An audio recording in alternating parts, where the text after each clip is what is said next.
Hi everyone, this is Abel, welcome back to my channel. Today I'm bringing you a new review.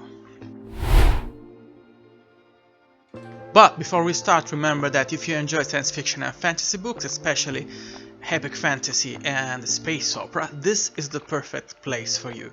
So consider subscribing if you want to see more, leave a like, share this video. Thank you. Today I'm reviewing for you The Faded Dragon by Cameron Michaels that you see up there. This book was on my TBR for quite some time. It is part of the Kindle Unlimited subscription, so I have this infinite list of fantasy and science fiction, maybe a little bit of thrillers too, and surprisingly a few historical adventure novels on there that I keep them ready for me because this is so easy to download a book and check it out without any other kind of pressure, just because of the nature of Kindle Unlimited. But the author reached for me on Instagram and decided to offer me a hard copy of the book, which is a handsome book. It was actually one of the main reasons that book was on my list. I am a graphic designer, by my background is on there, so if a book is properly presented to me, it will be very easily being put on that list just because it looks beautiful and because of the synopsis, of course. If it is my alley, if it is epic fantasy, high fantasy, space opera of any kind that I can be remotely interested, will be in my list, of course, for sure.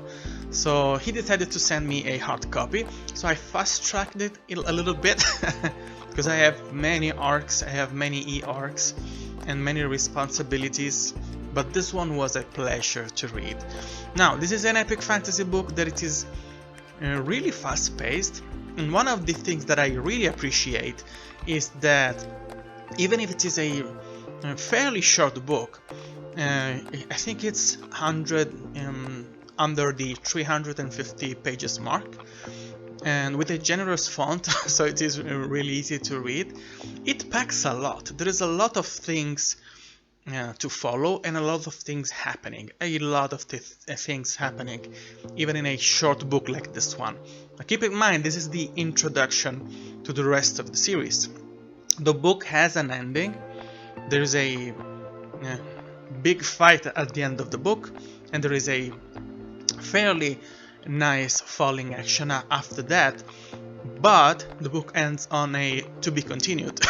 So be ready to enjoy a book and to enjoy a part of the overall plot of the big story that it's been planned.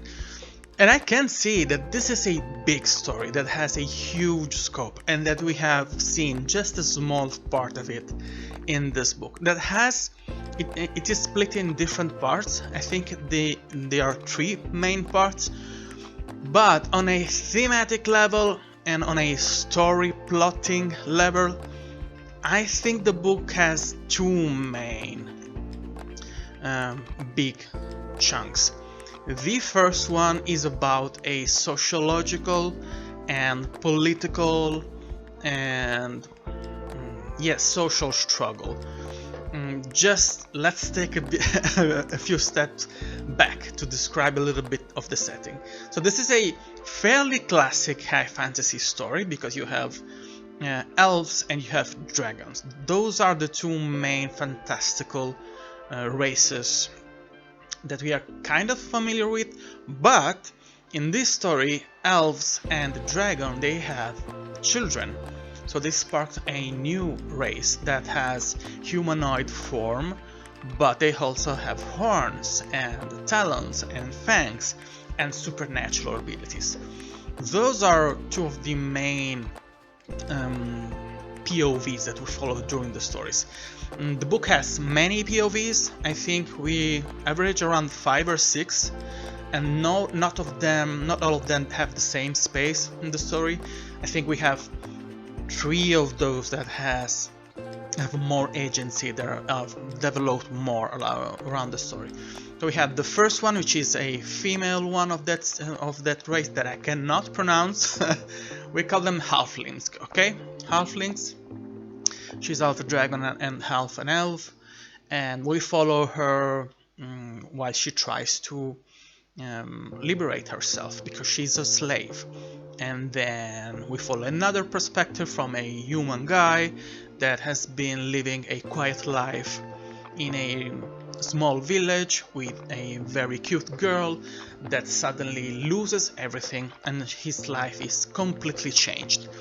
And I'm trying to stay vague about that perspective because right at the beginning of the story, that huge change, that huge shift in his life, it will be an enormous spoiler if I go into detail about that. But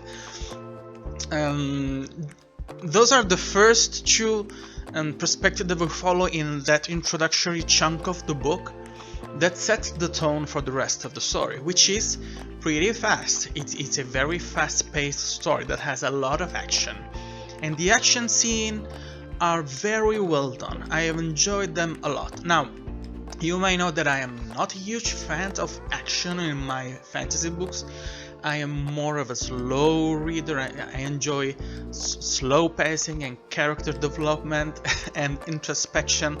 So if a book has that amount of action and I still enjoyed it quite much, it means that those action scenes have been done and written very well.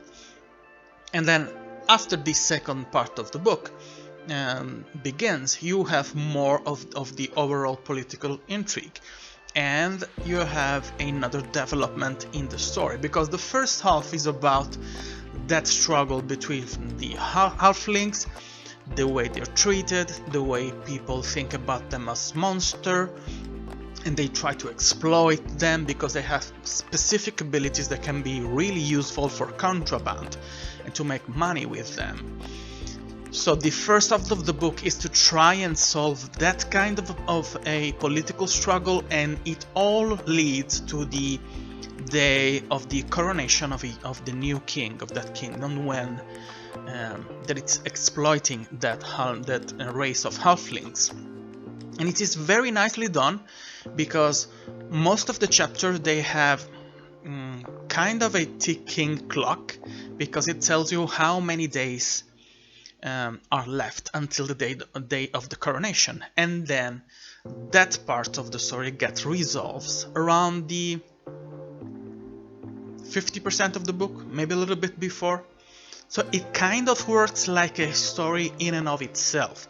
And then the second part of the book, it expands a little bit, because there is another side of the story. There is a looming threat that it is related to the title of the book, the Faded Dragon, which is this entity that is kind of resurging and then that is trying to control and seize power of the rest of the world, which is a very interesting character, and it is a very cunning, very plotting, very dangerous character, and it is interesting the way it is portrayed, the way it operates, and the way it thinks.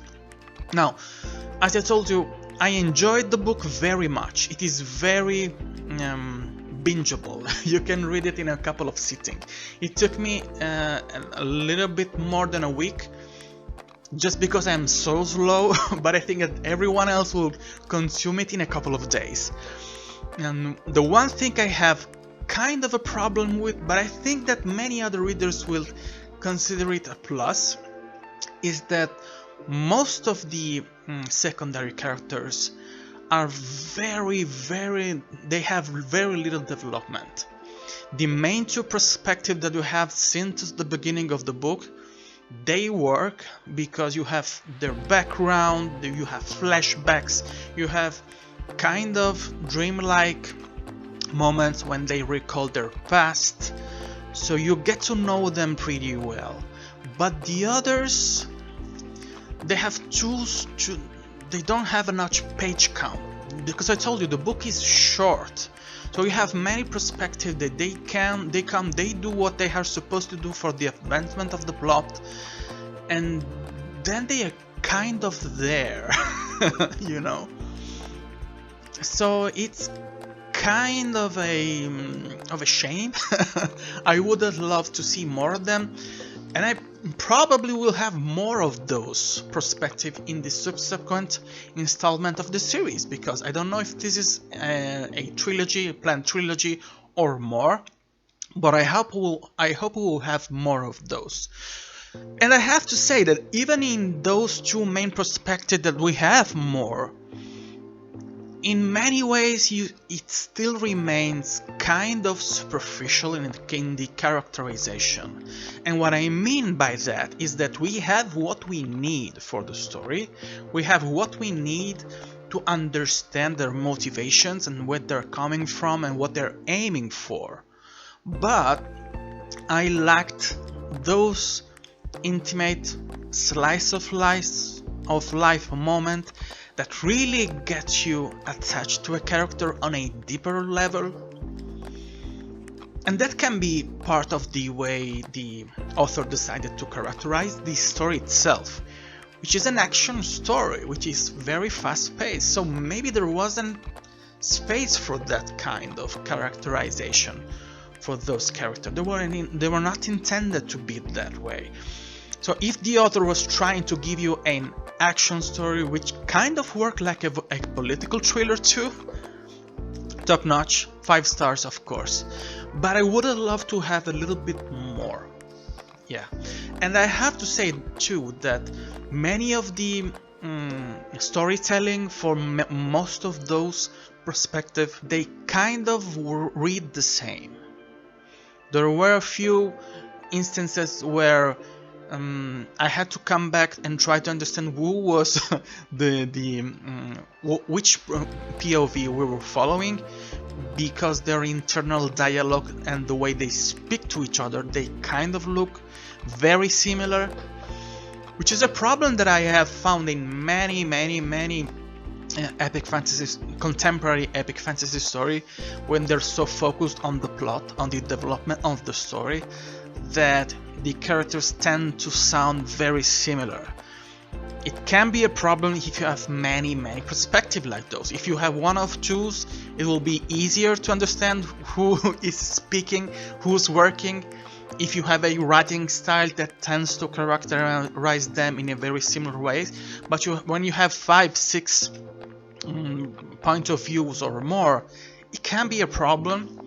But I have to say that being that quick of a read, being that fast pace of a read, it wasn't that much of a problem. I'm nitpicking here, and I hope that the author, which is a very young guy, you'll see this is his debut novel, will do better with the next book. I'm pretty sure he will do better with the next books, with the subsequent installation of this series, which I'm pretty eager to read.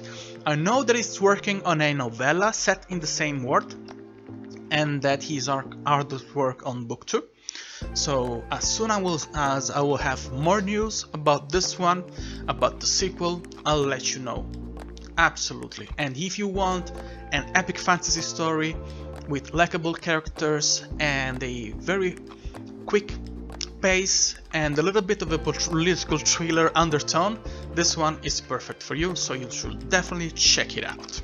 This is all I've got for you today. Thank you for being here, and remember that if you enjoy science fiction and fantasy story, this is the perfect place for you. But if you want to follow me every day, my reading journey and everything that I try, everything that I DNF, everything I'm reading day by day, you should totally check out my Instagram profile. And you can follow me on X too, when I try and stay connected with the author I read, because there is a beautiful community up there. So thank you for being here. If you want to see more videos, more reviews, TBRs, and videos when I talk about the books that I'm trying to read next, and genres and subgenre that interest me, you have more here. And thank you for being here. If you've seen the whole video, comment, like, share. This is all very helpful for me. Thank you again. Bye.